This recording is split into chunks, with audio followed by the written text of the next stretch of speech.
Jasna simple റെസിപ്പീസിലേക്ക് എല്ലാവർക്കും സ്വാഗതം. ഞാൻ ഇന്നിവിടെ ബ്രേക്ക്ഫാസ്റ്റ് ആയിട്ടും വെയിറ്റ് ലോസ് ആഗ്രഹിക്കുന്നവർക്കൊക്കെ കഴിക്കാൻ പറ്റിയതുമായിട്ടുള്ള നല്ലൊരു സ്മൂത്തിയുടെ റെസിപ്പി ആയിട്ടാണ് വന്നിരിക്കുന്നത്. അതിനു മുമ്പായി നിങ്ങൾക്ക് എൻ്റെ ഈ ചാനൽ ഇഷ്ടപ്പെടുന്നുണ്ടെങ്കിൽ ഒന്ന് ലൈക്ക് ചെയ്യാനും സബ്സ്ക്രൈബ് ചെയ്ത് സപ്പോർട്ട് ചെയ്യാനും മറക്കല്ലേ. സ്മൂത്തി തയ്യാറാക്കുന്നത് എങ്ങനെയാണെന്ന് നമുക്കൊന്ന് നോക്കാം. തയ്യാറാക്കുന്നതിനായി ഓട്സ് എടുത്തിട്ടുണ്ട്. ഇത് വേവിച്ച് വെച്ചിട്ടുള്ള ഓട്സ് ആണ്. ഒരു മാങ്ങ, ഒരു പേരയ്ക്ക, ഒരു ഏത്തപ്പഴം ഇവ എടുത്തിട്ടുണ്ട്. ഇതൊന്നും മൊത്തത്തിൽ നമുക്ക് ആവശ്യമില്ല, ഇതിൻ്റെ പകുതി വീതം മാത്രമേ എടുക്കുന്നുള്ളൂ. ഇനി ഇതിൻ്റെ എല്ലാം തൊലിയൊക്കെ കളഞ്ഞ് നമുക്ക് ചെറിയ കഷ്ണങ്ങളായിട്ടൊന്ന് മുറിച്ചെടുക്കണം. എല്ലാം ചെറിയ കഷ്ണങ്ങളാക്കി മുറിച്ചെടുത്തിട്ടുണ്ട്. ഇനി നമുക്ക് സ്മൂത്തി തയ്യാറാക്കുന്നത് എങ്ങനെയാണെന്ന് നോക്കാം.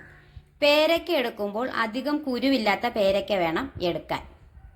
ഒരു മിക്സിയുടെ ജാറിലേക്ക് നമ്മൾ ചെറിയ കഷ്ണങ്ങളാക്കി മുറിച്ച് വെച്ചിരിക്കുന്ന മാങ്ങയും പേരയ്ക്കയും ഏത്തപ്പഴവും ചേർത്ത് കൊടുക്കാം. വേവിച്ച് വെച്ചിരിക്കുന്ന ഓട്സ് ഇട്ട് കൊടുക്കാം. ഈ കുറച്ച് ഈത്തപ്പഴം കുതിർത്ത് വെച്ചത് ഇട്ട് കൊടുക്കുന്നുണ്ട്. കുറച്ച് ബദാമും കാഷ്യൂനട്ടും കൂടി ചേർത്ത് കൊടുക്കാം. ആവശ്യത്തിന് പാലും കൂടി ചേർത്ത് നന്നായിട്ടൊന്ന് അടിച്ചെടുക്കാം. മധുരത്തിന് വേണ്ടി കുറച്ച് ഹണി ചേർത്ത് കൊടുക്കുന്നുണ്ട്. എല്ലാം കൂടെ നമുക്ക് നന്നായിട്ടൊന്ന് അടിച്ചെടുത്തിട്ട് വരാം. ഇനി നമുക്ക് 2 ഗ്ലാസ്സിലേക്ക് മാറ്റി കൊടുക്കാം.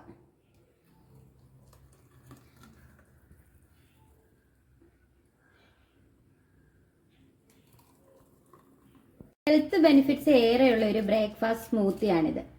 എല്ലാവരും തയ്യാറാക്കി നോക്കിയിട്ട് ഫീഡ്ബാക്ക് അറിയിക്കണം.